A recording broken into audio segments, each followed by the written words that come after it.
Hot అంశాలపై debate news బెంచ్కి స్వాగతం. ఒక ఆడపిల్ల సినిమాల్లోకి రావాలంటే కష్టం, అది కూడా ఇవాళ ఉన్నటువంటి సినిమా పరిశ్రమ అంటేనే భయం. అలాంటి పరిస్థితుల్లో ఒక సాధారణ మధ్యతరగతి ఆడపిల్ల సినిమా రంగంలోకి వచ్చింది. తనకంటూ తను ఒక ముద్ర వేసుకుంది. ఆ పైన ఒక రాజకీయ పార్టీ తరపున కార్యకలాపాలు చేస్తున్నది. ఇంకొక వైపున సమాజంలోని ప్రధాన అంశాల మీదన తనదైనటువంటి వైఖరిని సోషల్ మీడియా ద్వారా వ్యక్తం చేస్తూ అభిమానుల్ని కూడగట్టుకుంది. కానీ ఆ అమ్మాయి కంట తడిపెట్టాల్సి వచ్చింది.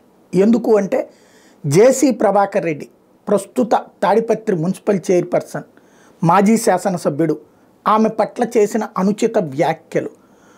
ఆవిడే మాధవీలత, సినీ నటిగా అందరి మెప్పు పొంది అదే సందర్భంలో భారతీయ జనతా పార్టీ నాయకురాలుగా ఉన్నటువంటి మాధవీలత తాజాగా పోరాటం ప్రారంభించింది.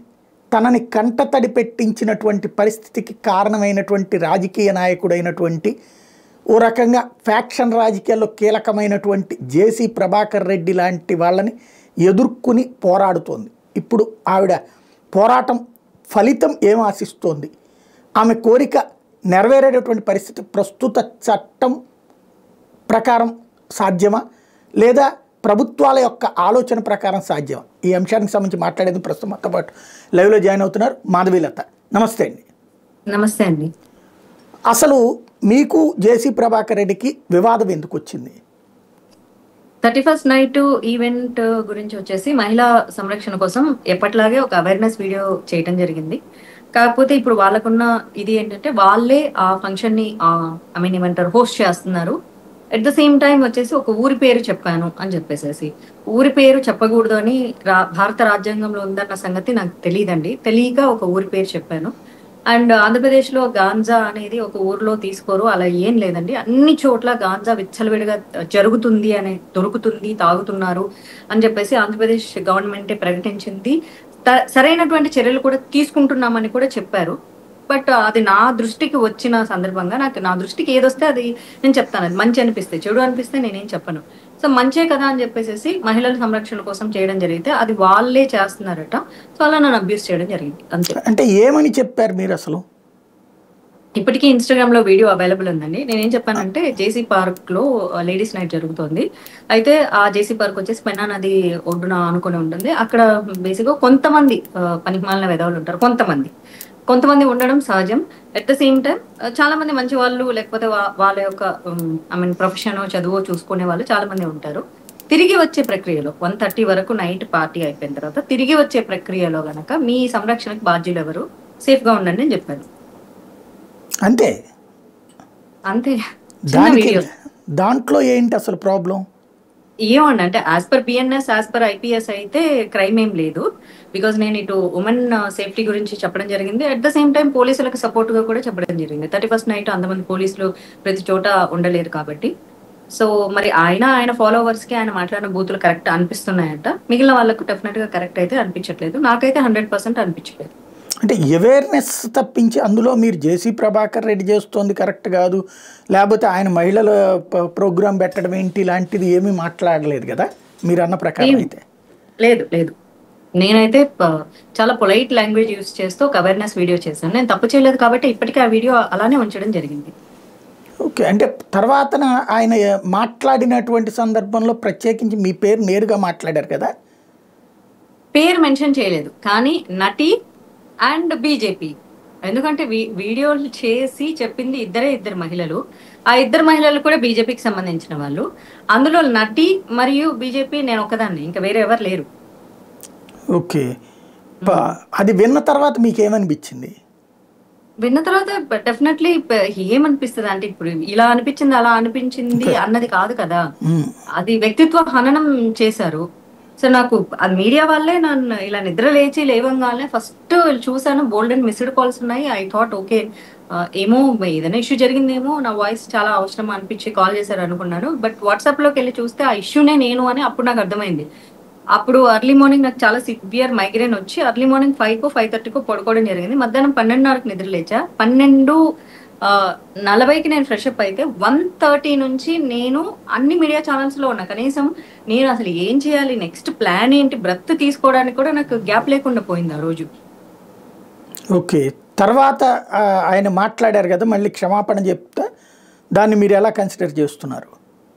నేను దానికంటే ముందే మీడియా వాళ్ళు అంత గ్యాప్ ఇవ్వలేదు కదండి. మీరు ఏం చేస్తారు, నెక్స్ట్ ఏం చేయబోతున్నారు, నెక్స్ట్ ఏం చేస్తారు అన్నప్పుడు నాకు వచ్చిన ఒకే ఒక థాట్, ఫస్ట్ మహిళా కమిషన్ కి ఈ పోలీస్ కేసులు అవి పెడతారంటే వాళ్ళు ఏదో మీరే చెప్తున్నారు కదండి వాళ్ళు ఫ్యాక్షనిస్ట్ బ్యాక్గ్రౌండ్ అని. ఎందుకంటే నాకు తెలియదు కాబట్టి. ఏదైతే మీడియా ఛానల్స్ లో వాళ్ళ ఫ్యాక్షనిస్టులు వాళ్ళ మీద ఈడీ కేసులు ఉన్నాయి, వాళ్ళ అంతటోళ్ళు వాళ్ళ ఇంతటోళ్ళు, వాళ్ళు ఇలాగా అక్రమమైన బస్సులని నడిపారు, గత ప్రభుత్వంలో 300 బస్సులు లైసెన్స్ లేదని ఆపేశారు, ఇవన్నీ మీడియా వాళ్ళు చెప్పినవే నాకు విత్ ప్రూఫ్స్. మీడియా వాళ్ళు అంటే ఫేక్ న్యూస్ వేస్తారంటే ప్రాపర్ జర్నలిస్ట్లే చెప్పారు, ఏదో అలా సరదాగా వచ్చేసే యూట్యూబ్ ఛానల్స్ కాకుండా. సో ఇవన్నీ చెప్పడం వల్ల అబ్బా అంత పెద్దోళ్ళతో మనం పెట్టుకుంటే అంటే నన్ను ఇంకొక జర్నలిస్ట్ ఒకటే క్వశ్చన్ అడిగారు, అంటే మాధవీలత పెద్దోళ్ళ జోలికైతే పోదు, చిన్నోళ్ళ జోలికైతే పోతుంది, సో మాధవీలతలో పోరాట పట్టిమే లేదనమాట, అని ఉమ్మేసినా తుడి చేసుకొని పోతుంది అని అడిగారు. నాది అని తుడి చేస్తే ఉమ్మేసుకొని పోయే క్యారెక్టర్ అయితే ఈ ఏడేళ్ళ అయింది నేను రాజకీయ పార్టీలోకి వచ్చి. నేను ఈ రోజు ఒక ఢిల్లీలో ఏదో ఒక పొజిషన్ లో కూర్చునేదాన్నేమో అలా ఉమ్మేయించుకొని, లేదా ఈ పెద్ద మనిషి అన్న పనే నేను ఒకళ్ళిద్దరు మినిస్టర్లతో సంబంధాలు పెట్టుకుంటే కూడా నన్ను తీసుకెళ్లి అందలం ఎక్కించి 100 కోట్లు నాకు రాసిచ్చేవాళ్ళు. ఆయన చెప్పిన పని కూడా నేను చేసుకోక్కర్లేదు. సో ఎందుకంటే నాకనేదాన్ని మాధవీలత అంతో ఇంతో చూడడానికి బాగుంటుంది, నాకు తెలివితేటలు ఉన్నాయి, ఈయన చెప్పిన పనులు చేయాల్సిన అవసరం కూడా లేదు, జస్ట్ స్మార్ట్నెస్ యూజ్ చేసేదాళ్ళు, ఇవన్నీ నాకు అక్కర్లేదు. అంతకంటే మించి సినిమా ఇండస్ట్రీలో ఎలాంటి తెలివితేటలు వాడితే ఎలాంటి ఆఫర్లు సంపాదించాలో అందరికీ తెలుసు. అక్కడే నాకు కంఫర్టబుల్ కాదని నేను బయటకు వచ్చేసి నా పని ఏదో నేను చేసుకుంటూ ఉన్నాను. సో ఇవన్నీ కలిపి ఆయన నోటికి వచ్చిన మాటలు మాట్లాడేసి నాకు ఆ గ్యాప్ లేకుండా పోయింది. అండ్ దెన్ మా పేరెంట్స్ కి మా చుట్టాలందరూ ఫోన్ చేసి చెప్పడం, ఎందుకంటే చుట్టాలందరూ ఆ చుట్టుపక్కల ప్రాంతాలు అనమాట, మొత్తం రాయలసీమ ప్రాంతానికి సంబంధించి, వాళ్ళు ఇలాంటి వాళ్ళు అలాంటి వాళ్ళు, వాళ్ళు అంత పెద్ద రోడ్లు వాళ్ళతో పెట్టుకోవద్దనగానే న్యాచురల్ మా పేరెంట్స్ చాలా అప్సెట్ అయ్యారు. అండ్ వాళ్ళు చాలా ట్రోమాలోకి వెళ్ళారు. వాళ్ళు ట్రోమాలోకి వెళ్ళింది చూసి నేను పానిక్ అయ్యాను ఫస్ట్. అసలు ఏం జరుగుతుంది నా చుట్టుపక్కల, నాకేం అర్థం కావట్లేదు, నా పాటికి నేను ఉంటే ఇవన్నీ ఎందుకు జరుగుతున్నాయి అని. బికాస్ మా mother father they are getting aged, వాళ్ళే నా లైఫ్, వాళ్ళ లాభంగానే నేను వీక్ అయిపోయా, నేను హాస్పిటలైజ్డ్ అయ్యా, ఎందుకంటే తీసుకోలేకపోయా, మెంటల్ ట్రోమాని నేను సరిగ్గా తీసుకోలేకపోయాను. అండ్ దెన్ దాని తర్వాత ఉమెన్ కమిషన్ కంప్లైంట్ చేసి, తర్వాత హ్యూమన్ రైట్స్ కమిషన్ కంప్లైంట్ చేసి, తర్వాత ఫస్ట్ ఛాంబర్ కంప్లైంట్ చేద్దాం, ఎందుకంటే సినిమా అమ్మాయి అని పాయింట్అవుట్ చేసి సినిమా ఇట్లాంటి బట్టలు వేసుకుంది, పూలు జల్లుకుంది, ఇలాంటి గలీజ్ మాట్లాడినప్పుడు వచ్చేసరికి ఒక 7 రోజులు సంక్రాంతి హాలిడేస్కి అందరూ ఊరెళ్ళడం జరిగింది. దానివల్ల బాగా లేట్ అయింది. రైట్. ఇప్పుడు మళ్ళీ పోలీసులకు కంప్లైంట్ ఇచ్చారు, పోలీసులు ఎలా ప్రవర్తిస్తున్నారు, ఏమైనా స్పందించేటట్లున్నారా? అంటే డైరెక్ట్ గా కమిషనర్ గారికి కంప్లైంట్ ఇవ్వడం జరిగింది. ఫస్ట్ పోలీస్ స్టేషన్ కంప్లైంట్ ఇవ్వకుండా నాకెందుకు కంప్లైంట్ చేస్తున్నావు అని అడిగారు అనమాట. లేదు మీరైతే రైట్ పర్సన్, సో మీ దగ్గర నుంచి అయితే నాకు జస్టిస్ సర్వైవ్ అవుతుంది అని చెప్పేసి నాకు అనిపిస్తుంది అని చెప్పేసి చెప్తే, ఆల్ రైట్ అని చెప్పేసి సో సైబర్ సెల్లో ఏసీపీకి కంప్లైంట్ చేస్తే చూద్దాము అన్నారు. అండ్ దెన్ డీసీపీ గారు కూడా మాట్లాడారనమాట. సో షీజ్ అ లేడీ, మాట్లాడేసి లీగల్ అడ్వైస్ తీసుకోమని ఏసీపీ గారికి చెప్పడం జరిగింది బిఫోర్ ప్రొసీడింగ్ ద కేస్. నేను మా అడ్వకేట్ తో మాట్లాడడం జరిగింది. సో చూడాలి. అంటే ఆయన అక్కడ కొంతమంది మహిళలు కంప్లైంట్ ఇచ్చారు మీ మీద, అది మీ నోటీస్లోకి వచ్చిందా? కంప్లైంట్ మాత్రమే ఇచ్చారండి, ఎఫ్ఐఆర్ చేయలేదు. మేబీ నేను అనుకుంటున్నాను, అంటే కంప్లైంట్ కొంతమంది మా పార్టీ వాళ్ళు అన్నారు, మేమే కంప్లైంట్ పెట్టకుండా చేసాము అని చెప్పేసి మా వాళ్ళు అన్నారు. అది ఎంతవరకు నిజమో ఏమో నాకు తెలియదు కానీ, కాకపోతే నాకు కూడా డౌట్ ఏంటంటే ఏ సెక్షన్ కింద నా మీద కేసు పెడతారు, అంటే మహిళల సంరక్షణ చెప్పినందుకు పోలీసులు నా మీద కేసు పెడతారా, లేకపోతే పోలీసులు 31st నైట్ ఇంతమందికి రక్షణ కల్పించలేరని పోలీసులకు సపోర్ట్ గా మాట్లాడినందుకు కేసు పెడతారా అన్నది నాకు కూడా నిజంగా అర్థం కాలేదు. లేకపోతే గాంజా అక్కడ విచ్చలవిడిగా దొరుకుతుంది అని చెప్పింది మాకెందుకు మాధవీలత సాక్ష్యాలు ఇవ్వలేదు అనే ఒక అనుమానంతో పోలీసులు కేసు పెడతారా? మేబీ వాళ్ళకు కూడా అనిపించుండొచ్చు, వాళ్ళ దృష్టికి కూడా వచ్చి ఉంటుంది కదా, కానీ అసహాయ స్థితిలో వాళ్ళు కేసులు ఫైల్ చేయలేకపోతున్నారని నాకు కొంతమంది తాడిపత్రి నుంచి ఇన్ఫర్మేషన్ ఇచ్చారు. పాపం పోలీసులు చాలా అంటే హెల్ప్లెస్నెస్ సిచ్యువేషన్ లో ఉన్నారు అని. అంటే సాధారణంగా కౌంటర్ కేసెస్ అంటారు, ఒకళ్ళు కేసు పెడితే దానికి ప్రతిగా మనం కేసు పెట్టడం, ఇది సాధారణంగా ఫ్యాక్షన్ రాజకీయాలు, రౌడీ రాజకీయాలు నడుస్తుంటుంది. ఒక మర్డర్ చేసినోడు అందులో నిందితుడిని తప్పించడం కోసమని ఇంకొక మర్డర్ కేసు వీళ్ళ మీద పెడితే ఇద్దరు ఎదురు బొదురు ఉంటుంది కాబట్టి ఒకళ్ళనొకళ్ళు కేసు విత్డ్రా చేసుకోవడం అన్నటువంటి ఆ తరహా వ్యవహారం అనుకోవచ్చా? అది నాకు తెలియదండి. ఎందుకంటే ఇది వెరీ నెక్స్ట్ డేనే జరిగింది. అంటే 3వ తారీఖో ఎప్పుడో వాళ్ళు కేసు పెట్టడానికి వెళ్ళారు. పోలీసులు కంప్లైంట్ తీసుకున్నారు కానీ but they didn't do anything అనమాట. I'm very much thankful to Tadipatri police. At least you know ఇంకా భూమి మీద చట్టం బతుకుందని ప్రూవ్ చేశారు. నా మీద కేసు ఫైల్ చేయలేదు వాళ్ళు. చేసినా కూడా నాకేం ప్రాబ్లం లేదండి. అయ్యో భారతదేశంలో మహిళా సంరక్షణ మాట్లాడితే కూడా కేసులు ఫైల్ చేయబడతాయి అంటే నా భారతదేశంలో గొప్ప చట్టాలు రన్ అవుతున్నాయని నేను ప్రౌడ్గా ఫీల్ అవుతాను తప్ప నేను చట్టాన్ని అయితే వ్యతిరేకించి ముందుకెళ్లే పని లేదు.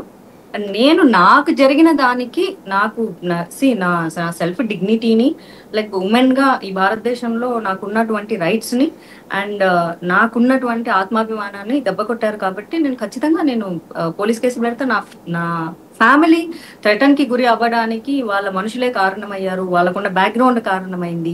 అండ్ సోషల్ మీడియాలో స్కిన్ ఫీల్ చేస్తాం, చాలా మంది చూసే ఉంటారు. ఇటు యూట్యూబ్ లో చూసుకుంటే, నా దాంట్లో చూసుకుంటే నువ్వు ఎవరితో పెట్టుకున్నావో తెలుసా, వాళ్ళ బ్యాక్గ్రౌండ్ తెలుసా, నీకు తాడిపత్రి స్టోరీ తెలుసా అని చెప్పేసి నన్ను థ్రెటన్ చేస్తున్నారు. అంటే ఇప్పుడు ఏంటి నేను అంటే పలానా వాళ్ళు రౌడీలు గూండాలు, సో కాబట్టి వాళ్ళు ఏం మాట్లాడినా రైట్, సో నా హక్కుల్ని నేను వినియోగించుకోకూడదు అని చెప్తున్నారు కాబట్టి నేను హక్కుల్ని వినియోగించుకుందామని డిసైడ్ అయ్యా. రైట్. అంటే ఇందులో ఒకటి ఆయన మాట్లాడిన దాంట్లో అసభ్య పదజాలం ఒకటి, సరే ఆయన సారీ చెప్పడం దాంట్లో మీరు అన్నటువంటి రూట్ ఒకటి, ఇంకొకటి ఆ తర్వాత మీ మీదన సోషల్ మీడియాలో అబ్యూజివ్గా కామెంట్ చేసినటువంటి వాళ్ళు చాలామంది ఉన్నారు. దాన్ని ఎలా ట్రీట్ చేస్తారు మీరు? అంటే యాక్చువల్లీ నేను దీన్ని 2 రకాలుగా చూడాలండి.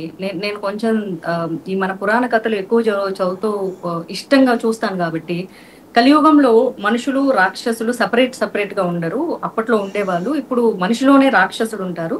సందర్భాన్ని బట్టి ఆడు మనిషి రాక్షసుడు అన్నది క్వాలిటీస్ బేస్ తో బయటకు వస్తారు అని. ఇప్పుడు ఈయన బూతు తిట్టారు కాబట్టి 100% ఈయన రాక్షస జాతి. ఈయనని సపోర్ట్ చేస్తూ ఇంకా బూతులు తిడుతున్నారంటే వీళ్ళందరూ రావణ సేన అని చెప్పేసి నాకు అర్థమైపోయింది. సో ఎవరెవరైతే పాజిటివ్ గా మాట్లాడుతున్నారో వాళ్ళందరూ మానవులు, సాధారణ మానవుల కింద కన్సిడర్ చేయబడతారు. అండ్ అంతే అండి. ఇంకా ఈ లక్షణాలను ఏమంటారు చెప్పండి? యూట్యూబ్లో చాలా మంది నాకు పంపిస్తూ ఉన్నారు, పచ్చి బూతులు మాట్లాడుతున్నారు. ఇంకా వాళ్ళని టీవీ ఛానల్స్ కాదులేండి, కొన్ని యూట్యూబ్ ఛానల్స్ పిలిచి ఎంటర్టైన్ చేయించి మరీ అలాంటి బూతులు తిట్టిస్తున్నారు. అంటే వాళ్ళు ఆడపిల్లల మానాల మీద, ప్రాణాల మీద, అండ్ నాకంట తాడిపత్రి గురించి మాట్లాడే హక్కే లేదంట. ఆ అమ్మాయి అని కూడా అనలేదు, అది అబ్యూస్ చేసింది కాబట్టి అసలు అదెవత్తి మాట్లాడడానికి అని చెప్పేసి ఛానల్స్ లో కూర్చొని మాట్లాడుతున్నారు. తాడిపత్రిలో మహిళల సేఫ్టీ గురించి మాట్లాడే హక్కు నాకు లేనప్పుడు నన్ను అది ఇది అని చెప్పేసి దీనికేం హక్కు ఉందని మాట్లాడే హక్కు వీళ్ళకి ఎక్కడి నుంచి వచ్చిందా నాకు అర్థం కావట్లేదు. నాకు వీళ్ళని చూస్తే గురువింద గుర్తొచ్చింది. సీరియస్లీ ఇదవత్తి మాట్లాడడానికని నన్ను తిడుతూ మళ్ళీ వాళ్ళు నన్ను తిడుతున్నారు చూడండి. అసలు మళ్ళీ వీళ్ళకి ఎవరు హక్కు ఇచ్చారు? అంటే జేసీ ప్రభాకర్ రెడ్డి ఇచ్చే పార్టీ గురించి మాట్లాడే హక్కు లేదు, నాకు ఎవరి గురించి అయినా మాట్లాడే హక్కు ఉందండి. మనం ఇక్కడ కూర్చొని పాకిస్తాన్లో ఇది జరుగుతుంది, చైనాలో అది జరుగుతుందని చెప్పేసి నేషనల్ మీడియాలో కూర్చొని మాట్లాడుతున్నాము. నా దేశంలో జరిగే ప్రాంతాల గురించి మాట్లాడే హక్కు నాకు లేదా? ఇక అంటే లైక్ నాకు ఒకళ్ళు చెప్పారు, ఇలాంటి వాళ్ళ గురించి ఎక్కువ ఆలోచించి వాళ్ళని హీరోలు చేయొద్దు అని చెప్పారండి. రైట్. అయినా మీరు ఇప్పుడు పోరాడుతున్నారు, మీ అంతిమ లక్ష్యం ఏంటి? అంతిమ లక్ష్యం ఒక్కటే అండి, ఒకటి. ఏదైతే చంద్రబాబు నాయుడు గారు, ఏదైతే పవన్ కళ్యాణ్ గారు వాళ్ళ పార్టీ అధికారంలోకి వచ్చినప్పుడు మొట్టమొదటిగా ఒక మాట ఇచ్చారు. మీ అందరూ విన్నారు, అందరూ చూశారు. మీకు దొరికితే ఆ క్లిప్ కూడా వెయ్యండి. ఈ ఇంటర్వ్యూ వేసేటప్పుడు ఆడపిల్లలకి ఎలాంటి అన్యాయం జరిగినా, ఎలాంటి అబ్యూజివ్ సంఘటన జరిగినా సరే ఎవరిని వదిలిపెట్టే సమస్యే లేదు అని చెప్పేసి పవన్ కళ్యాణ్ గారు, చంద్రబాబు నాయుడు గారు చెప్పడం జరిగింది. అండ్ రీసెంట్ గా 1 month బ్యాక్ సోషల్ మీడియా సైకోలు, వర్బల్ డయేరియా అని చెప్పేసి తెగ ఇదైపోయింది. ఎవరో వైసీపీ కొంతమంది వాళ్ళను అరెస్ట్ చేయడము, వాళ్ళు సారీలు చెప్పడము, సారీలు చెప్పినా వదిలిపెట్టకపోవడము, మరి అవతల పార్టీ వాళ్ళు సారీ చెప్పినా కూడా వదిలిపెట్టలేదు, తప్పుడు వ్యాఖ్యలు చేశారని చెప్పేసి మళ్ళీ వాళ్ళందరూ కొంచెం పెద్ద పెద్ద లీడర్స్ కూడా, అండ్ వైసీపీలో బాగా వెలిగినటువంటి లీడర్స్ ఒకప్పుడు. అండ్ ఇప్పుడు మన వరకు వచ్చేసరికి తన తేడా లేదు. ఎవరైనా సరే ఆడపిల్లని అబ్యూస్ చేస్తే వదిలిపెట్టే సమస్య లేదని, ఒక సాధారణ ఆడపిల్లను సోషల్ మీడియాలో అబ్యూస్ చేస్తేనే వదిలిపెట్టాను అన్నప్పుడు మరి నేను కూడా ఒక పొలిటికల్ పార్టీలో ఒకప్పుడు కంటెస్టెడ్ ఎమ్మెల్యే నేను, and I'm serving in to BJP. మరి అలయన్స్ లో ఉంది, మరి వాళ్ళ సొంత అలయన్స్, వాళ్ళ సొంత పార్టీ నాయకుడు, ప్రస్తుత ఎమ్మెల్యే యొక్క ఫాదరు, అండ్ తరతరాలకు రాజకీయ నాయకులు ఎలా ఉండాలని ఎగ్జాంపుల్ గా ఉండాల్సినటువంటి వయసులో ఉన్న వ్యక్తి ఇలాంటి మాటలు ఆడపిల్లల మీద మాట్లాడితే మరి వాళ్ళు ఇచ్చిన మాటని నిలబెట్టుకుంటారా లేదా, నిలబెట్టుకోండి అని అడుగుతున్నా. ఇచ్చిన మాట నిలబెట్టుకోమని ప్రభుత్వాన్ని నిలదీయాలనుకుంటున్నాను. అంటే క్షమాపణకి మించి ఇంకేముంది అన్నటువంటిది వాళ్ళ వాదన అయ్యి ఉండొచ్చు కదా. అది కూడా అన్నారు. అయితే అండి సరే అండి, ఇప్పుడు ఎవడో రోడ్డు మీద పోయేటోడో, ఒక ట్రోలింగ్ చేసేటోడో, ఒక ఫేస్లెస్ ఎవడో మాస్క్ వేసుకొని వచ్చినోడో అనేసాడు అనుకోండి, సరే వీడి వల్ల మనకు ఒరిగేదేం లేదు, పెట్టేదేం లేదు, పోలీస్ స్టేషన్ లో పడేసి 4 తన్నిచ్చేస్తే సరిపోతుంది అనుకోవచ్చు. మనం ఇక్కడ కన్సిడర్ చేయాల్సింది is a senior politician and ప్రస్తుత ఎమ్మెల్యే ఒక ఫాదర్. వాళ్ళ ఫాలోవర్స్ అందరూ హీ సెట్ రైట్ అంటున్నారు. అంటే ఫర్దర్ జనరేషన్ కి మీరు ఏం చెప్తున్నారు? లేకపోతే వాళ్ళలోంచి ఫాలోవర్స్ లోంచి రేపు పొద్దున ఇంకో పాలిటీషియన్ అవుతాడు, అరే మా లీడర్ ఆమెను అంత పెద్ద తిడితేనే ఏమనలేదు, మనం సారీ పడేద్దాం, అయిపోయింది, ఇవాళ తడదాం, రేపు సారీ చెప్దామని రేపు పొద్దున ఇంకో మహిళను తడతారు, ఓకే సారీ పండుగ చేసుకో, భిక్ష వేస్తున్నాం. హీ క్లియర్లీ సెడ్, ఎక్కడ రియలైజేషన్ లేదు. మీరు మళ్ళీ వినండి, ఆ వీడియో ప్లే చేయండి. నేనే తప్పు చేయలేదు, నేనే తప్పు మాట్లాడలేదు, మీరు తప్పు అని ఫీల్ అవుతున్నారు కాబట్టి మై అపాలజీస్ టు హర్. వాళ్ళేదో బతుకు తెరువుకు చేసుకుంటూ ఉంటారు. అగైన్ అండర్లైన్, ఇది నాకు వచ్చిన థాట్ కాదండి. యూట్యూబ్ లో ఆ వీడియోలు చూస్తే కింద సాధారణ వ్యూవర్స్ కామెంట్ పెట్టారు, బతుకు తెరువు ఏంటి, మరి నీ బతుకు తెరువు ఏంటి, దొంగ బస్సులు నడుపు, ఇట్లాంటివి పెట్టారు. మళ్ళీ బతుకు తెరువు ఏంటి, దీని అపాలజీ అంటారా అండి? ఐఎమ్ నాట్ సేయింగ్ వచ్చి కాలు పట్టుకొని సారీ, నాకేం వద్దు, అసలు నాకు అపాలజీ వద్దు అండి. ప్రభుత్వం ఏదైతే మాట ఇచ్చిందో కఠిన చర్యలు తీసుకుంటామని నాకు ఆ చర్యలు తీసుకోవాలి. I don't need any bloody apologies. అని ఏ మొగోడు ఆడదాన్ని పబ్లిక్ లోకి వచ్చి తిట్టకూడదు, ఎవడు సారీ కూడా చెప్పకూడదు, అవసరమే లేదు. బూతులు తిట్టి సారీ చెప్పడం ఏంటండి, నా తెలియకడుగుతాను. I don't consider apology is not the right way. Abuse చేసిన తర్వాత నాకు భాష వచ్చు, నాకు ఆ భాష బాగా వచ్చు, సరే ఇప్పుడు నేను తిట్టి అపాలజీ చెప్తా, నన్ను క్షమిస్తారా? It's my question. ఎందుకంటే ఆయన ఆడపిల్ల, అమ్మాయి అనేది ఎప్పుడు సెన్సిటివ్ జెండరే. మగవాడంటే వాడు 100 మందితో తిరిగినా సరే స్టడ్డే అవుతాడు. ఆడపిల్లనే కదా కార్నర్ చేస్తారు నోరు మోయించాలంటే. మా బతుకులు కదా నాశనం అయిపోతాయి, మాకు భవిష్యత్తు లేకుండా అయిపోతుంది కదా, మా కుటుంబం మమ్మల్ని కదా నిందిస్తుంది. రేపు పొద్దున మేము పెళ్లి చేసుకోవాలంటే ఆడు కూడా అనుమానిస్తాడు కదా. మగాడికి అట్లాంటి ఇష్యూస్ ఏమి ఉండవు కదా. ఇప్పుడు నేను వాళ్ళ ఇంట్లో వాళ్ళని తిడతానండి, సేమ్ తిడతాను. ఐ హ్యావ్ ప్రూఫ్స్ అని కూడా చెప్తాను నేను. వాళ్ళేది ఇప్పుడు నేనేదో వాళ్ళ ఊరికి షూటింగ్కి వెళ్ళిపోయానని చెప్పారు కదా, అలానే వాళ్ళ ఇంట్లో వాళ్ళ కూతురు కోడలు ఎక్కడో చోటికి వెళ్ళింటారు కదండి. సో ఆ ప్రదేశాన్ని పట్టుకొని నేను తిడతా. Then very next day I say sorry, will they accept? పైగా నేను అమ్మాయిని ఏంటి తిడతా, విల్ దే యాక్సెప్ట్ అండి? అంటే సాధారణంగా ఇది ఎట్లా ఉంటుందంటే మనస్తత్వం ఏ నాయకుడికైనా, అంటే పొలిటీషియన్లకి సంబంధించిన కార్యకర్తలకి అనుయాయులకి వాళ్ళ నాయకులు దేవుళ్ళుగానే ఉంటారు. వాళ్ళ నాయకులు ఏం చేసినా సరే రైట్గానే అనిపిస్తుంది. అసలు జేసీ ప్రభాకర్ రెడ్డి ఏంటి, ఆయన స్థాయి ఏంటి, ఒక అద్భుతమైనటువంటి నాయకుడు, ఏదో నోరు జారాడు గబక్కన అది సారీ చెప్పేశాడు, అయినా అమ్మాయి ఎందుకు సాగతీస్తోంది అని రేపు పొద్దున వాళ్ళే మాట్లాడతారు. దాన్ని ఎలా? అదేనండి చెప్తున్నాను కదండి, పురుషాధిక్యత సమాజం, అందులో పురుష భావజాలం ఉన్న కొంతమంది స్త్రీలు, రాక్షస జాతి ఖచ్చితంగా దీన్ని సమర్థిస్తారు అండి. నేను సాగతీయట్లేదండి. ఇదే సంఘటన వాళ్ళ ఇంట్లో జరిగితే, వాళ్ళ ఇంట్లో వాళ్ళని ఆయన అలాగే తిడితే మీ స్పందన ఇలానే ఉంటుందా? ఎప్పుడైనా చూడండి, మన ఇంట్లో జరగనంత వరకు యదవ సోది డైలాగులు మనం చాలానే చెప్తామండి, కానీ మన దాకా వస్తే చూడండి అప్పుడు నొప్పేస్తుందండి. మన అమ్మనో, మన చెల్లినో, మన పెళ్ళాన్నో, ఇంకెవరినో బాగా తిట్టేసామనుకోండి, అప్పుడు కాలుతుంది లోపల నుంచి. ప్రతి వరకు వాళ్ళ వరకు రానంత వరకు దూరమే కదండి. మొన్న ఒక ఆయన, ఎవరో పెద్ద ఆయన లైవ్ లో ఫోన్ చేసి మీ తండ్రి లాంటి వాడు క్షమించవచ్చు కదా అన్నాడు. నాకు ఆ రోజు సడన్ గా నాకు నవ్వొచ్చి ఏం చెప్పాలో తెలియలేదు. కానీ తర్వాత ఆలోచిస్తే అనిపించింది, నా తండ్రి అలాంటి భాష నాకు నేర్పించలేదు. ఫస్ట్ ఆఫ్ ఆల్, ఒకవేళ నా తండ్రి అంత ఎదవే అయ్యి అట్లాంటి బూత్, అంటే నేను ఎదవని ఎందుకన్నా అంటే అంత బూత్ మాట్లాడితే నా తండ్రి ఎదవ అవుతాడు, మా డాడీ నేను చంపేస్తాను. నేను that moment I kill him. మా ఇంట్లో వాళ్ళు నన్ను అట్లే పెంచారు. బూతులు మాట్లాడితే లేదా తీసుకొని లాగి పెట్టి తన్నాలి, పిచ్చగొట్టుడు కొట్టాలి. సో మా ఇంట్లో ఫస్ట్ ఆఫ్ ఆల్ అలాంటి భాష మాట్లాడు. వెరీ ఫార్చునేట్ థింగ్ ఏంటంటే, నా అన్నలు, నేను చెల్లిని మామూలుగా ఇళ్లలో వస్తే ఏమే అని చెల్లిని పిలుస్తారు. మా ఇంట్లో అలాంటి పెంపకం పెంచలేదు. మాది కూడా రాయలసీమ ప్రాంతం అని చెప్పాను కదా, అమ్మి అని పిలిచేవాళ్ళు అనమాట. ఊర్లో అందరు అట్లే పిలుస్తారు. మా అన్నలు కూడా నా అమ్మి అని పిలిచేవాళ్ళు. అమ్మి అని పిలిస్తే మా అమ్మ పిలిచి క్లాస్ పీకింది. అమ్మి ఏంది, చదువుకున్నాడుగా, చదువుకోక ఏదో అనాగరికంగా ఉన్న వాళ్ళు అమ్మి అమ్మి అంటారు. మళ్ళీ ఇప్పుడు ఫీల్ అవుతారేమో, అమ్మి అనాగరికం ఏంటి, మా ప్రాంతపు ఇది అలవాటని. ఓకే, మా అమ్మ మా అన్నలకు నేర్పించిందే చెప్తుంది. అమ్మాయి, నువ్వు ఏదని చెప్పాలంటే ఈ అమ్మాయి ఇలా చేసిందని చెప్పు, లేదా మధు ఇలా చేసిందని చెప్పు. అమ్మి గిమ్మి అన్నా అంటే పళ్ళు రాలుతాయని చెప్పింది. సో ఈ రోజు వరకు మా ఇంట్లో నా సొంత అన్నలు కూడా ఏమి వస్తే ఏంటి అని, మేబీ చాలా మంది ఇళ్లలో ప్రేమతో పిలుచుకోవచ్చు, కానీ సొంత పిల్లల్ని కానీ చెల్లిని కానీ ఎవరిని ఏమే ఏంటి అని పిలవరండి. ఆ కల్చర్ లో మా ఇంట్లో పెంచారు. మా అన్నలే కదండి, మాకు ఏదైతే మా చుట్టాలు అని ఒక ఇది ఉంటుందో, ఆ క్లోజ్డ్ సర్కిల్, ఎవ్వరు ఎవరిని ఏమే ఏంటి వస్తాయని పిలవరు. అమ్మాయి లేదా పేరు. అంత కల్చర్గా పెరిగాం కాబట్టి నా తండ్రి ఇలాంటి భాష మాట్లాడితే చంపేస్తాం. ఇక్కడ 3 రాష్ట్రాల సమస్య. మీరేమో కర్ణాటక అమ్మాయి, తిట్టిందేమో ఆంధ్రాలో కూర్చుని, కంప్లైంట్ ఇచ్చిందేమో తెలంగాణలో. ఎలా పరిష్కారం అవుతుంది?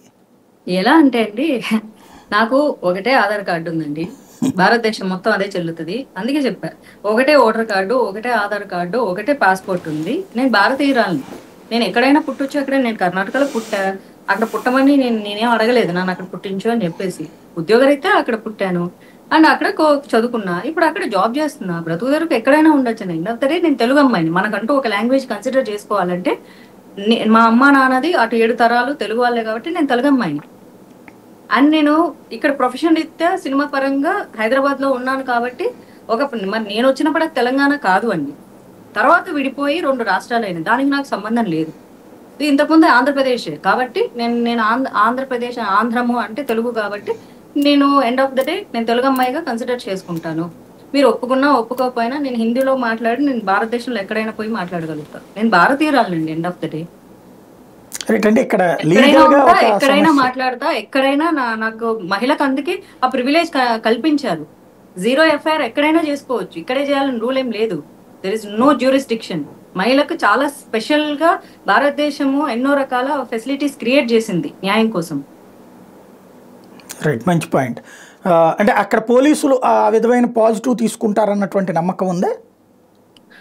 నా ధర్మం నేను చేస్తున్నానండి. ఎందుకు అంటే మన పోరాటం మనం ఎప్పుడు చాలా ధర్మంగా మొదలు పెట్టాలి. రిజల్ట్ ఇప్పుడు చట్టం నాకు కరెక్ట్ గా సరే చేయలేకపోయింది అనుకోండి, అది చట్టం సమస్య అవుతుంది, నా సమస్య అవ్వదు. నేను న్యాయపరంగా కూడా పోరాటం చేస్తాను. నాకు న్యాయం జరగలేదు అనుకోండి, అది న్యాయస్థానం సమస్య అవుతుంది, నా సమస్య కాదు. సో భారతదేశంలో న్యాయం సర్వైవ్ అవ్వట్లేదు అని చెప్పేసి నేను చెప్పాల్సి వస్తుంది ఫర్దర్ జనరేషన్స్ కి. అమ్మ నాకే న్యాయం జరగలేదు, నేను సినిమాలో ఉండి పాలిటిక్స్ లో ఉండి కూడా నాకు ఏమీ చేయలేకపోయింది, ఇక సాధారణ అమ్మాయిలు మీరు మూసుకొని ఇంట్లో కూర్చోండి అని చెప్పాల్సి వస్తుంది. కానీ అలాంటి రోజు రాకూడదనే నా పోరాటం. అవసరమైతే చెప్పండి. అంటే పోరాటం అన్నది కాన్స్టెంట్ గా జరగాలండి. ఇప్పుడు నేను మొదలే పెట్టకపోతే ఎప్పుడో జరగబోయేది ఏంటి? ప్రభుత్వాన్ని నేను ప్రశ్నిస్తాను. చట్టం, న్యాయం, ప్రభుత్వం మాట ఇచ్చింది కదండి, ఆడపిల్లలకు అన్యాయం జరిగితే న్యాయం చేస్తాము, స్పేర్ చేయము అని. అడగాల్సిన బాధ్యత నాది. నేను అడుగుతా. ఇప్పుడు ఈ ఒక్కరోజు ఏదో కేసు పెట్టి కాదు, నేను అడుగుతానే ఉంటా. అంటే ఇక్కడ కంప్లైంట్ ఏమన్నా ఇస్తారా ఆంధ్రాలో? అవసరం లేదండి. నాకు ఎక్కడ కంఫర్ట్ ఉంటే అక్కడ ఇస్తాను. నా ఐడి కార్డులు, నా అడ్రస్లు ఒరిజినల్గా ఎక్కడ ఉన్నాయో నా జ్యూరిస్డిక్షన్లో నేను ఇచ్చుకుంటాను. అక్కడెక్కడ ఎందుకు ఇవ్వాలని మీకు ఇందాకే చెప్తున్నాను కదా. రీసెంట్ గా కూడా విమెన్ ఇప్పుడు ఎక్కడి నుంచైనా ఆన్లైన్ లో కూడా కంప్లైంట్ చేసుకోవచ్చండి. ప్లేస్ కూడా చెప్పక్కర్లేదు. మోడీ ప్రభుత్వం కొత్తగా అది కూడా చేసింది. లైఫ్ థ్రెట్ ఉన్నప్పుడు ఎక్కడి నుంచైనా కూడా చేసుకోవచ్చు. రైట్. ఫైనల్గా ఏమన్నా ఇక్కడ ఒకవేళ వాళ్ళు కనుక పట్టించుకోకపోతే ఏమన్నా లీగల్ పోరాటానికి వెళ్తారా? డెఫినెట్గా వెళ్తానండి. అదే చెప్తున్నాను కదా, ఫిల్మ్ ఛాంబర్ లో మొట్టమొదటిగా ఇవ్వడానికి కారణం ఏంటంటే సినిమా చేసింది, సినిమా ఇట్లాంటి బట్టలు వేసుకుంది, పూలు జల్లుకుంది, వీళ్ళంతే ఇట్లాంటి వాళ్ళంటే అంటే సినిమా ఇండస్ట్రీ తరఫున ఇగో ఇలా జరిగిందని చెప్పగానే వాళ్ళు వెంటనే ఇది కరెక్ట్ కాదని చెప్పి ఖండించారు. సినిమాలో ఉన్న వాళ్ళు రాజకీయ నాయకులుగా వెలిగారే తప్ప ఏ రాజకీయ నాయకులు సినిమా ఇండస్ట్రీలో వచ్చి ఎలగడం కాదు కదా, కాస్త కూడా ఏమీ చేయలేరు, వాళ్ళకి చేత కాదు అని చెప్పేసి స్టేట్మెంట్ ఇచ్చారు. కాబట్టి సినిమా వాళ్ళ మీద పడి కామెంట్లు చేయడం మానేసేయండి అని కూడా చెప్పారు. నాకు ఆ ఖండించడం ఒకటే నాకు కావాలి, ఖండించారు. అండ్ సినిమా ఇండస్ట్రీ నుంచి వచ్చిన అమ్మాయిలు ఏ ఇండస్ట్రీలో అయినా మా టాలెంట్ని బట్టి మేము సర్వైవ్ అవుతాం. నేను ఫ్యాషన్ డిజైనింగ్ చేశాను, పొద్దున్న నేను ఫ్యాషన్ డిజైనింగ్ రంగంలో కూడా నేను సర్వైవ్ అవుతా. వెళ్ళిన ప్రతి చోట ఎవడో ఒకటి ఇలాంటి మాటలు అంటూ ఉంటే సో ఇది కరెక్ట్ కాదు కదా. సో తర్వాత నేను చట్టాన్ని ఆశ్రయించాను. తర్వాత ఇప్పుడు న్యాయాన్ని ప్లస్ కలిపి ప్రభుత్వాన్ని కూడా నేను అందరి దృష్టికి తీసుకెళ్తాను. నేను చెప్పాను, ఆల్రెడీ చెప్పాను, అందరికి ప్రెస్ మీట్ లో చెప్పడం జరిగింది. దీన్ని చంద్రబాబు నాయుడు గారి దగ్గరికి, పవన్ కళ్యాణ్ గారి దగ్గరికి, అలాగే అనిత గారి దగ్గరికి, పురంధేశ్వరి గారి దగ్గరికి రాష్ట్రంలో తీసుకెళ్లడమే కాకుండా కేంద్రంలో ఈయన, ఎందుకంటే పార్టీని కూడా తిట్టాడు. మీరు ఆ వీడియో చాలా నీట్ గా చూడాలి. ఆర్ఎస్ఎస్, బజరంగ్ దళ్, విహెచ్పి, హిందూ వాహిని, బీజేపీ వాళ్ళు ఏమైనా ఎగదోసిండ్రు అన్నారు. ఇన్ని వ్యవస్థల వాళ్ళు ఎగదోశారన్నారు. ఈ బీజేపీ వాళ్ళని థర్డ్ గ్రేడ్ జెండర్ కంటే చీపు అని కూడా అన్నారు. సో ఈ లెక్కన ప్రధానమంత్రి మోదీ గారి దగ్గర నుంచి ప్రతి కార్యకర్త కూడా బీజేపీ వాళ్ళే. బీజేపీ వాళ్ళందరికీ ఇట్లాంటి ఆమద తప్ప ఇంకెవరు దొరకలా అన్న పదం కూడా వాడాడు. నాకు ఎమ్మెల్యే సీటు ఫైనల్ గా కన్ఫర్మేషన్ లిస్ట్ చేసింది అమిత్ షా గారు. ఆయన చూసి ఓకే చేసిన తర్వాతే ఏ ఎమ్మెల్యే లిస్ట్ అయినా సరే భారతదేశం మొత్తం వెళ్తుంది. అంటే ఆయన లిస్టు చూసినప్పుడు ఇట్లాంటి వాళ్ళనే చేర్చుకుంటారంటే, అంటే పనికి మాలిన వాళ్ళని, మహిళల్ని చేర్చుకుంటారనే కదా ఆయన ఉద్దేశం. సో ఆయన ప్రతి బీజేపీని అవమానించారు కాబట్టి నేను వాళ్ళ దృష్టికి తీసుకెళ్ళడం కాదు, నేను అఫీషియల్ గా మెయిల్స్ పెడుతున్నాను, లెటర్స్ కూడా రాస్తున్నాను. ఇక్కడ ఒక చిన్న డౌట్, అంటే లాస్ట్ అండ్ ఫైనల్, వాస్తవంగా జేసీ ప్రభాకర్ రెడ్డికి మీకు ఎలాంటి వివాదం లేదు ఇంటర్నల్గా. రెండవది, ఆ రోజున మీరు మాట్లాడినటువంటిది ప్రత్యేకించి అనంతపురం కోసం కూడా కాదు, లేదా ఆ తాడిపత్రి గురించి కూడా కాదు. మీరు అంతా మాట్లాడుతున్నప్పుడు ఆ పాయింట్ అందులో ఒకటి మీరు ప్రస్తావించారు. అదే సందర్భంలో జేసీ ప్రభాకర్ రెడ్డి కూడా పర్టికులర్గా మీకోసం ప్రెస్ మీట్ పెట్టలేదు, ఏదో ప్రెస్ మీట్ పెడితే ఎవరో మీ ప్రస్తావన వచ్చినప్పుడు ఆయన ఈ మాట మాట్లాడారు. ఇది కోయిన్సైడ్గా జరిగినటువంటిది అనుకుంటున్నారు, పర్టికులర్గా మిమ్మల్ని టార్గెట్ చేశారనుకుంటున్నారు? ఇట్స్ నాట్ టార్గెట్ అండి, it's not target. It's all about ఏమంటారంటే మౌత్ ఇచ్చింగా, లేకపోతే వర్డ్స్ ఇచ్చింగా, అలాంటిదే ఇది. బట్ అది సరైన సందర్భం కాదు అంతే. చాలా మంది ఆయన గొప్పోళ్ళు అంటున్నారు. నేను ఒకటే చెప్తానండి, కర్ణుడు చాలా గొప్పోడు అయిండొచ్చండి, ఆయనకు ఉత్తమమైన గుణం ఉండుండొచ్చండి. కానీ ద్రౌపది చీర విప్పమండం ఎవరో హర్షించేది కాదు కదా, ఈయన నోరు జారటం అన్నది కూడా ఎవరు హర్షించేది కాదు. అందుకని చెప్పేసి ద్రౌపది అయ్యో పోత పోన్లే, కర్ణుడు చాలా మంచోడు, చాలా దానకర్ణుడు, స్వీట్నెస్ ఎక్కువ, మంచి మనసు, భార్య బిడ్డలతో సంతోషంగా ఉంటున్నాడని వదిలేయలేదండి. తప్పుకు ఖచ్చితంగా చర్యలు తీసుకోండి. సో ఇది నా వ్యక్తిత్వ హననం కాబట్టి వేరే వాళ్ళకి నొప్పి రాకపోవచ్చండి, నొప్పి నాది కదా. ఎందుకంటే నాకు నొప్పి అయినప్పుడు ఎదుటోడు మహా అయితే చూసి అయ్యయ్యో అంటాడు, రాక్షసుడు అనక తొక్కలే ఇందాక నువ్వు తిట్టావుగా అందుకే నీకు దెబ్బ తగిలింది అంటాడు. ఎవడేమనుకుంటే నాకేంటి, అనింది నన్ను. కాబట్టి నా కోసం నేను ఫైట్ చేస్తున్నా. ఈ ఫైట్ నా కోసమే కదా, రేపు పొద్దున ఇంకొకడు పొలిటీషియన్ ఎవరన్నా అమ్మాయిల్ని ఇలాంటి మాటలు మాట్లాడితే, అరే మాధవిలాగా అమ్మాయికి ఎలాంటి బ్యాక్గ్రౌండ్ లేదు, అయినా సరే సోలో ఫైట్ చేసింది, సో మనం కూడా చేయొచ్చు అని ఒక్కలానే ఇన్స్పిరేషన్ గా తీసుకుంటారు కదా. So I want that. Right, thank you very much అండి. ఇది పరిస్థితి మొత్తం మీదన సంబంధం లేని విషయంలో నుంచి పుట్టుకొచ్చినటువంటి వివాదం. ఒక ఆడపిల్ల అన్నటువంటిది చూడకుండా దారుణమైనటువంటి పదజాలం వాడటం, ఆత్మాభిమానాన్ని కోల్పోకుండా ఆత్మగౌరవం కోసం పోరాడుతుంది మాధవీలత. మరి దీనికి ముగింపు ఎక్కడ, ఎలా పరిష్కారం చూడాల్సి ఉంది.